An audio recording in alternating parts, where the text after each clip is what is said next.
उड़ी जीवु ओडिशार देश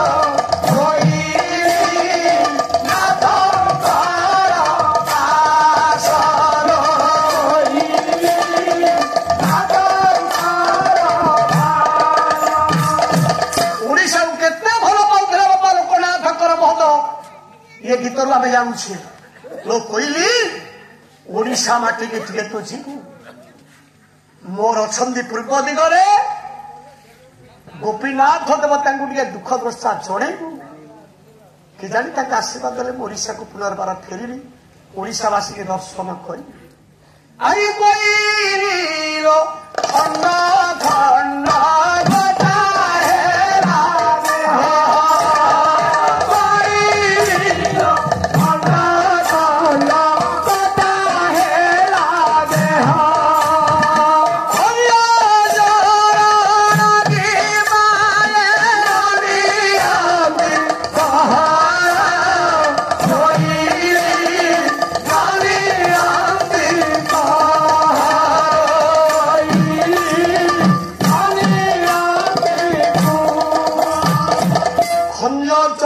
सेवा करी दीर्घ 52 वर्ष धरी कालिया ठाकुर को कांधरे बोहिकी ओडिशार प्रत्येक ग्राम में बुली जो लोकनाथ कणा बाछुरी भली डिया मारुला मंच पर सी उठा संबल ना लोग कहले काई खंजचरण एत घत मत देला दुख देला कौन बापा दुख देले आई बोला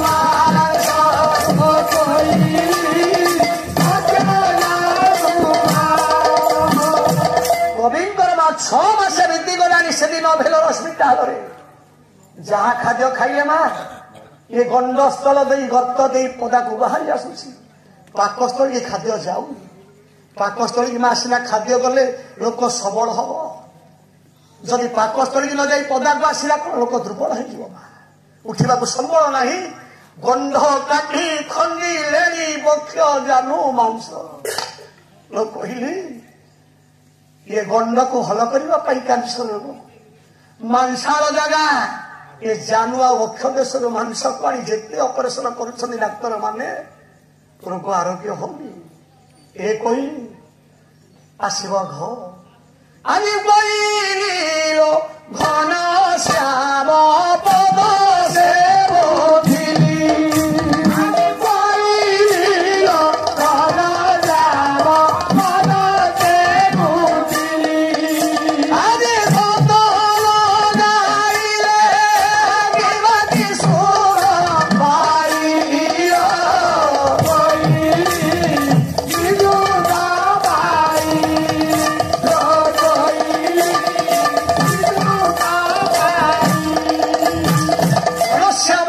सेवा कली 52 वर्ष धरी एडे बड़ भक्त कहीं मत प्रभु देले बुझी पारूनी को पाड़िया मान को असुविधा करी हईराण करनी का पैसा मु चोरी करके खाइनी शेष को किसी बुझी पारूनी कहली कहीं एत बड़ दुख मत प्रभु देले मानो उआ पदा आसिल कविता का दुख जनाऊँ गीत माध्यम ओडिशावासी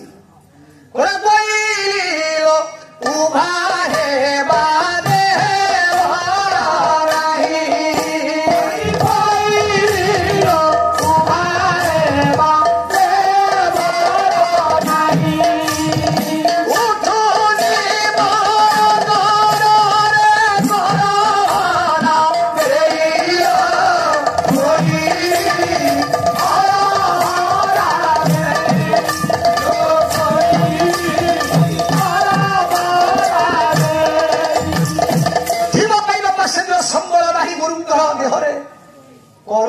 ଦେଇକି ବହୁ କଷ୍ଟରେ ଉଠନ୍ତି ବେଡେ କହିଲି ମୋ ଗୋପୀନାଥଙ୍କୁ ଟିକେ ଦୁଃଖ ଜଣେଇବୁ, ଜଗନ୍ନାଥଙ୍କୁ ଜଣେଇବୁ। କିଏ ଜାଣି ଯଦି ଓଡ଼ିଶାବାସୀଙ୍କର ଦୁଃଖରେ ତାଙ୍କର ଭକ୍ତିରେ ମତେ ପ୍ରଭୁ ଦ୍ୱିତୀୟବାର ଓଡ଼ିଶାକୁ ନେଇଯାଆନ୍ତି, ମୁଁ ଓଡ଼ିଶାବାସୀଙ୍କ ମୁଖ ଟିକେ ଦେଖିବି, ଏତିକି ମୋର କାମନା। ତୁ ସିନା ଯିବୁ ଚିଠି ନେଇକି, କୋଉଠିକି ଯିବୁ? ଆମେ ଚିଠିରେ ଠିକଣା ବାପା ଲେଖୁଛେ ନା ନାଇଁ? ଠିକଣା ଲେଖିଛନ୍ତି କବି। ଆରେ କହିଲୋ ଚିଲିକା କୂଳରେ ହରେ ପୁରା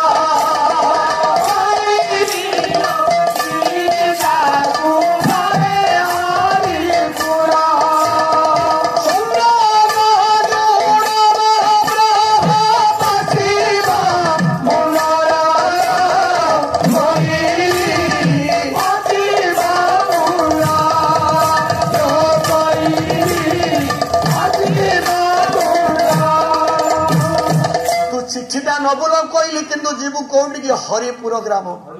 ଏ ମା ଓଡ଼ିଶାରେ 100 କି 200 କି 500 ହରିପୁର ଅଛି। କୋଉ ହରିପୁର ଯିବୁ? ଚିଲିକା କୂଳରେ ହରିପୁର। କାଳେ ଭୁଲ ହେଇଯିବ। ଚିଲିକା କୂଳରେ ହରିପୁର ଗ୍ରାମ। ପୂର୍ବରେ ଗୋପୀନାଥ ଦେବ, ପଶ୍ଚିମରେ ଚନ୍ଦ୍ରଚୂଡ଼ ପ୍ରତାପ ରୁଦ୍ରଦେବ ଅଛନ୍ତି। ଦୁଃଖଟା ଟିକେ ଜଣେଇବୁ। କେଜାଣି ପଶ୍ଚିମେଶ୍ୱର ଶମ୍ଭୁ ପ୍ରତାପ ରୁଦ୍ରଦେବଙ୍କର ଆଶୀର୍ବାଦ ଥାଏ, ମୁଁ ଟିକେ ମୋ ଜନ୍ମ ଭିଟାମା ଟିକେ ଦର୍ଶନ କରିବି, ଲୋକମାନଙ୍କ ସଂସ୍ପର୍ଶରେ ଆସିବି, ଏତିକି କାମନା ମୋର। ଓଡ଼ିଶାକୁ ଯାଇ ଇଏ ଓଡ଼ିଶାବାସୀକି ଦର୍ଶନ କରିକି ମୋ ପ୍ରାଣ ଚାଲି ଯାଉ, ମୋର ଦୁଃଖ ନାହିଁ।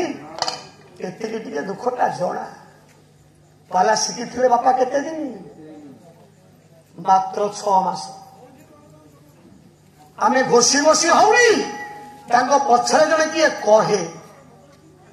ମାର୍କଣ୍ଡ ବାହିନୀପତିଙ୍କ ପଛରେ ମା ତାରା ଦେବୀ ସାହସେ କହିଦେବେ, କିଏ କୋଉ ଗାୟକ କଣ ଛାଡିକି ଯାଉ, ପଛରେ ତାରା ଦେବୀ କହିବେ। ଏଇ କଥା କହିଲା।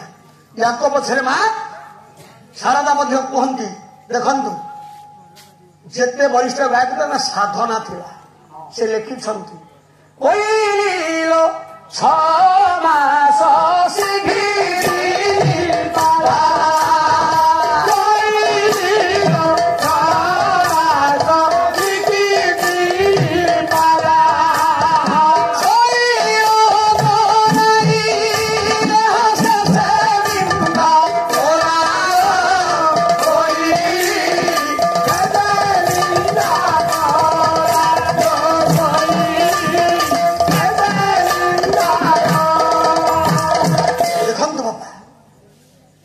ଶିଖି ନାହାନ୍ତି। ଗୁରୁ ମହୋଦୟ ସେଦିନ ପ୍ରଚଣ୍ଡ ରୌଦ୍ର ତାପ ଭିତରେ ଗୋଟିଏ ଆମ୍ବ ଗଛ ତୋଟା ମଧ୍ୟରେ ପହଞ୍ଚି ଯାଇଛନ୍ତି। ଗାଈ ଜଗନ୍ତି, ସେ ପ୍ରଥମେ ଗାଈ ଜଗୁଥିଲେ। ମାଳ ଲଙ୍କମରିଚା ଗଛକୁ ଓପାଡ଼ି ଦେଇଛନ୍ତି, ବାଲିରେ ପୋତି ଦେଇଛନ୍ତି। ଆଉ ଗୋଟିଏ ଲଙ୍କାମରିଚ ଗଛକୁ ଓପାଡ଼ି ହାତରେ ଧରିଛନ୍ତି। କେହି ନାହାନ୍ତି। ସେଦିନ ଦ୍ୱିପହର ସମୟ ଆମ୍ବ ତୋଟା ମଧ୍ୟରେ ନିଜେ ଭାବୁଛନ୍ତି, ମୁଁ ଜଣେ ପାଲା ଗାୟକ, ଇଏ ମୋ ନାରାୟଣ, ଇଏ ମୋ ଚାମର। ଦେଖନ୍ତୁ ବାପା, ଯିଏ ଯେଉଁ ରୂପେ ମତେ ଭଜେ ହରିତା ହୃଦୟ ମତେ ଯେ। ପଶ୍ଚାତ ଭାଗରୁ ଆସିଲା ଶବ୍ଦ ଲୋକି, ପଛକୁ ଚାହିଁଦେଲେ ଗୁରୁ। ଦେଖିଲେ ଜଣେ ଜୀର୍ଣ୍ଣ ଶୀର୍ଣ୍ଣ ଶରୀର ବୃଦ୍ଧା ମା, ପଛରେ ଦଣ୍ଡାୟମାନ। ବୋଲେ ଲୋକି, ଯୋଉ ଚିନ୍ତାଧାରା ନେଇଛୁ ପାଲା ଗାୟକୁ ଟିକେ ହବୁ, ମୁଁ ତତେ ଏ ପ୍ରସାଦଟି ଦଉଛି, ଏ ପ୍ରସାଦକୁ ସେବନ କର। ଓଡ଼ିଶାରେ ଜଣେ ସୁନାମଧନ୍ୟ ଗାୟକ ରୂପେ ତୁ ପରିଗଣିତ ହବୁ। ଦେଖନ୍ତୁ ବାପା, ପାଚିଲା କଦଳୀଟିଏ ପ୍ରସାଦ ରୂପରେ ଦେଇଦେଲେ ଲୋକନାଥଙ୍କର ମହୋଦୟଙ୍କ ହାତରୁ। ଏ ବାପା, ଏ ମା, ଅଧେ କଦଳୀ ପ୍ରସାଦ ଖାଇଛନ୍ତି ଲୋ ମା, ଅଧେ ପଡିଗଲା ତଳକୁ। କାନ୍ଦି ପକେଇଲେ। ସେଦିନ ବୃଦ୍ଧା ମା ଜଣକ କହିଲେ, ଲୋକି କଣ କରୁରେ, ତୋ ପାଲା ଜୀବନ ଅଧାରେ ରହିଯିବ। ଯଦି ସମ୍ପୂର୍ଣ୍ଣ ଏ ପ୍ରସାଦଟାକୁ ଖାଇ ଦେଇଥାନ୍ତୁ, ତୋ ପାଲା ଜୀବନ ସମ୍ପୂର୍ଣ୍ଣ ହେଇଯାଇଥାନ୍ତା।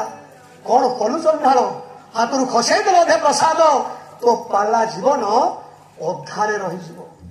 ସେଇଥିପାଇଁ 52 ବର୍ଷରେ ହେଲା ତାଙ୍କୁ କର୍କଟକ ରୋଗ। ଭେଲୋର ହସ୍ପିଟାଲ ଗଲେ, ଯାହା ହଉ ସେଦିନ ହରିହର କଣ ନ ନେଇଥିଲେ ସ୍ୱାସ୍ଥ୍ୟ ମନ୍ତ୍ରୀ ଆରୋଗ୍ୟ ହେଇନଥାନ୍ତେ। ଓଡିଶା ଆସିଲେ 72 ବର୍ଷରେ ୟଧାମ ପରିତ୍ୟକ୍ତ କଲେ କବି ମହୋଦୟ ଜାରି ମଣ୍ଡଳ। ଏଭଳି ଗାୟକ ଧରା ପୃଷ୍ଠେ ଜନ୍ମ ହେଲେନି। କୋମଳ କଥା, କୋମଳ ସବୁ ତାଙ୍କର କୋମଳ, ଭାଷା କୋମଳ, କଥା କୋମଳ, ଗୀତ କୋମଳ। ଧରା ପୃଷ୍ଠେ ଏଭଳି ଗାୟକ ଧରା ପୃଷ୍ଠେ ଜନ୍ମ ହେଲେନି। ଝିଅ ତାଙ୍କ ପାରେ ଘରେ ବାପା ଦେଖିଛି ଲୋକନାଥ କରଙ୍କର ପାଲା। ପାଲା ଜଗତ ଥିବା ପର୍ଯ୍ୟନ୍ତ ଲୋକନାଥଙ୍କର ବଞ୍ଚିଛନ୍ତି। ବଞ୍ଚିବେ କାହିଁକି? ଏ ଗୀତ ତାକୁ ବଞ୍ଚେଇ ଦେଇଛି।